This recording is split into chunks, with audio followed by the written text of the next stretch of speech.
Welcome back to the deep dive. Today, we're going to do something a little bit different. Usually we take a huge topic and we try to unpack it. Today, we're zooming in. Way in. We're looking at a single case study, what's called a clinical vignette. Right. And these are, they're the bread and butter of medical training. They're like these tiny, tragic short stories. A logic puzzle, really, but one where the stakes are just incredibly high. Yeah, you get it wrong, and it's not just a puzzle, it's a person's life, or at least their chance at understanding what's happening to them. So let's set the scene for this one. Our patient is a 15-year-old boy. Just a kid. Exactly. And the main issue, the reason he's at the doctor, is progressive gait ataxia. Which is just the clinical way of saying he's stumbling a lot, and it's getting worse. It's not just, teenage clumsiness. This is a real systematic failure of movement. And when they do the physical exam, they find these other clues that, on the surface, seem totally unrelated. Yeah, first he's got kyphoscoliosis. So his spine has a curve, a twist to it. And second, and this is the one that really sticks out, he has pes cavus. High arched feet. If you see a picture, the arch is so high it looks painful. It looks tight. Right. And that tells you something, doesn't it? That this isn't a new problem. Exactly. You don't just wake up one day with feet like that. That's a slow structural change that's been happening over years. Okay, so stumbling teen, twisted spine, high arches.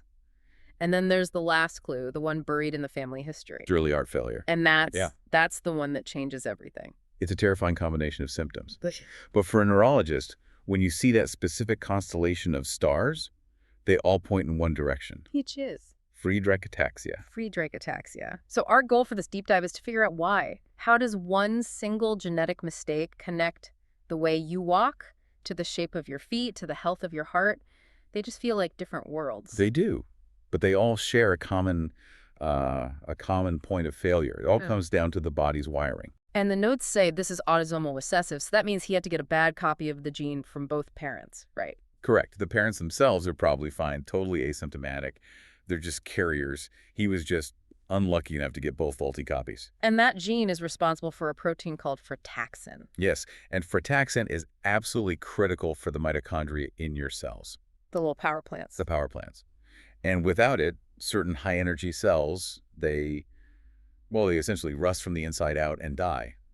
But they only die in very specific places. Which brings us back to the stumbling. The source material says this is all about the spinocerebellar tracts. Right. So think of your spinal cord like a giant fiber optic cable. The spinocerebellar tracts are the specific wires that are constantly sending data up to your cerebellum about where your limbs are in space. Proprioception, the so-called sixth sense. It really is a sense. You can close your eyes and touch your nose. You don't have to see your arm to know where it is. That's those tracks working. So for this boy, those wires are fraying. They're degenerating. Exactly. His brain is saying walk, but it's not getting the constant real-time feedback saying, okay, your left foot just landed here. He's flying blind. That makes so much sense for the stumbling. But what about the feet? How does a nerve problem physically change the shape of your foot? Well, this is where it gets really interesting mechanically. The disease also hits some of the motor pathways. So weakness. Weakness, but it's uneven. Think of your skeleton as a tent held up by ropes. If some ropes lose tension while others stay strong, the tent is going to warp. Oh, so the stronger muscles are winning a tug of war. That's a perfect analogy. Yeah. The stronger muscles win out and literally pull the bones of the foot and the spine into those deformed shapes over time.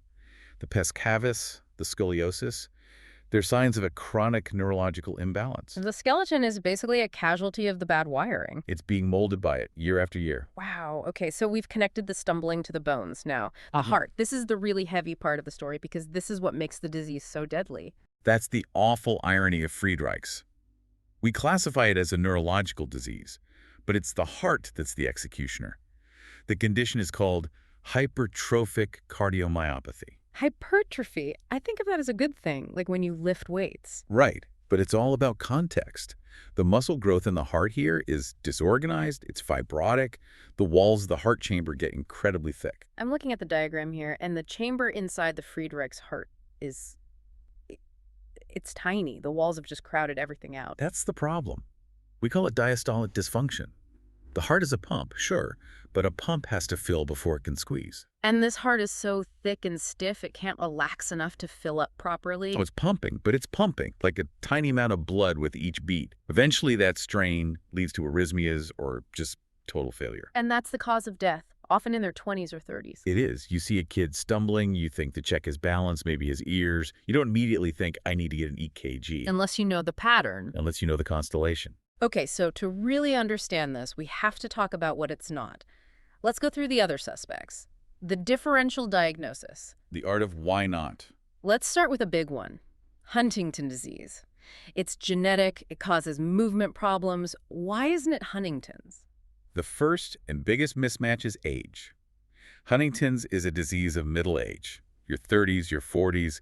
A 15-year-old, I mean, that would be extraordinarily rare. And the movement itself is different, isn't it? Completely different. Our patient is ataxic, he's clumsy.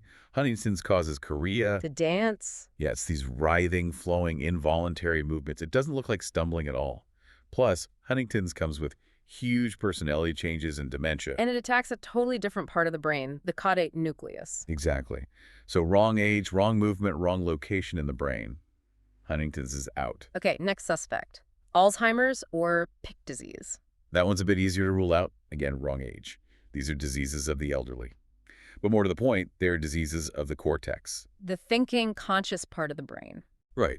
Cortex equals cognition, memory, personality, language. That's what's lost in Alzheimer's. The horror of Friedreich's is almost the opposite. The patient is cognitively fine. He's a bright kid trapped inside a body that's betraying him. That's a brutal distinction. Okay, now for the one that seems like the closest match, the imposter. Charcot-Marie-Tooth disease, or CMT. Ah, yes. Because patients with CMT also get the high arches, the pes cavus. The feet can look identical. They can. And you get weakness in the lower legs, too. If you just looked at the patient from the knees down, you could easily get them confused. So how do you tell them apart? You have to go back to the wiring. Friedreich's, remember, is a problem in the central nervous system, the spinal cord tracts. CMT is a disease of the peripheral nerves. The wires going out from the spine to the muscles? Yes. It's a demyelation problem. The insulation is stripping off those outer wires. Yeah. So you get weakness and lost reflexes, but you don't typically get that profound central ataxia. But there's an even bigger giveaway, right? There is. The absolute deal breaker. The heart. The heart. Charcot-Marie-Tooth does not cause cardiomyopathy. People with CMT live a normal lifespan. It's disabling, but it's not fatal. The second that family history of heart failure shows up on the chart, CMT is off the table. So high arches plus a bad heart equals Friedreich's. It's a very, very reliable rule. Okay, let's quickly hit the last two. Polio or ALS? Both are about paralysis, but a very different kind. Polio and ALS attack the anterior horn cells in the spinal cord. Those are the motor neurons that talk directly to the muscle. They are. And when they die, the muscle gets no signal at all. It just goes limp.